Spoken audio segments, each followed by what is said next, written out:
ముందుగా హైదరాబాద్ ప్రజలకి, తెలంగాణ ప్రజలకి, మీడియా మిత్రులందరికీ కూడా హైదరాబాద్ సిటీ పోలీస్ తరఫు నుంచి సంక్రాంతి శుభాకాంక్షలు. సంక్రాంతి వస్తేనే ఇది పతంగుల పండుగ. ఎక్కడ చూసినా పతంగులు ఉంటావు. ముఖ్యంగా ఈ యొక్క పండుగ సంతోషం తెస్తే కొంతమంది పని వల్ల కొంత కూడా హాని జరగడం జరుగుతుంది. చాలా మందికి బాధలను మిగులుస్తుంది. ముఖ్యంగా ఈ యొక్క చైనీస్ మాంజా ఈ పతంగుల కోసము ప్రజలు, యూత్ అందరూ కూడా వాడుతుంటారు. దానివల్ల పర్యావరణానికి, పక్షులకి, మనుషులకి అందరు కూడా చాలా పెద్ద ఎత్తున నష్టం చేయడం జరుగుతుంది. ఈ చైనీస్ మాంజా అనేది ఒక నైలాను, ఒక సింథటిక్ దారంతో ఇది ఒక తయారు చేయడం జరుగుతుంది.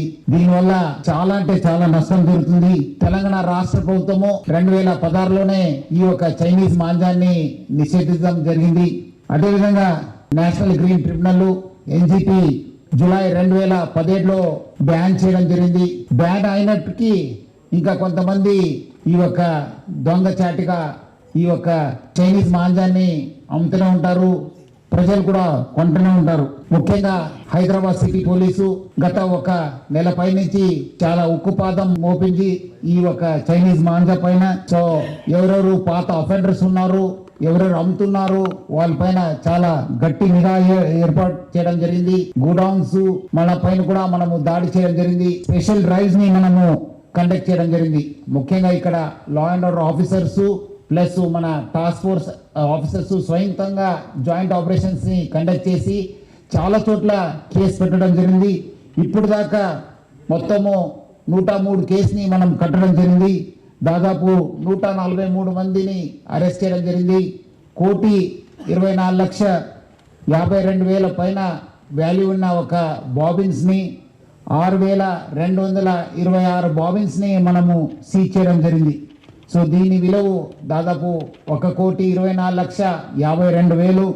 సో దీనివల్ల కూడా మనము చాలా మందిని దాదాపు 140 మందిని అరెస్ట్ చేయడం జరిగింది. బిఎన్ఎస్ సెక్షన్స్ కాకుండా వయలేషన్ ఆన్ మనకు ఈ ఒక ఎన్విరాన్మెంట్ ప్రొటెక్షన్ యాక్ట్ అనేది ఉంది 1986.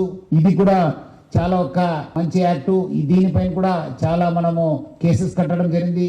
ఈ కేసులో బుక్ అయిన వాళ్ళకి 5 సంవత్సరం శిక్ష పడే అవకాశం కూడా ఉంటుంది. మనం కూడా ఈసారి ఎవరెవరు ఈ ఒక కేసులో పట్టుబడి ఉన్నారు, అది చివరి దాకా ఎక్కడ ప్రొడక్షన్ అయింది, ఎవరి దగ్గర తీసుకున్నారనే పైన మనము చాలా గట్టి ఒక ఇన్వెస్టిగేషన్ చేయడం జరుగుతుంది.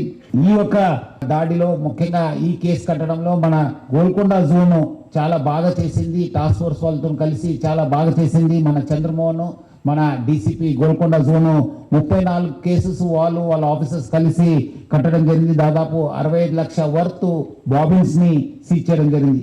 అట్లానే మనం చార్మినార్ జోన్ డీసీపీ అయిన కిరణ్ ఖరే కూడా ఆయన నేతృత్వంలో వాళ్ళ సిబ్బంది కూడా బాగా చేశారు. 27 కేసెస్ బుక్ చేయడం జరిగింది. అట్లానే టాస్క్ ఫోర్స్ చాలా మంచి పని చేయడం జరిగింది. చాలా కమెండబుల్ జాబ్ చేసింది. ఇప్పుడు దాకా 67 కేసెస్ కట్టినారు. 87 మందిని అరెస్ట్ చేయడం జరిగింది. దాదాపు 68 లక్షల విలువైన బాబిన్స్ ని మనము సీజ్ చేయడం జరిగింది. 3,439 బాబిన్స్ కూడా మనం సీజ్ చేశాను. సో మనము ఈ షాప్స్ అమ్మే వాళ్ళ పైన, అదేవిధంగా గోడౌన్స్ పైన మనము ఓల్డ్ ఆఫెండర్స్ ఎవరెవరు ఉన్నారు వాళ్ళందరి పైన కూడా చాలా గట్టి నిఘా ఏర్పడడం జరిగింది.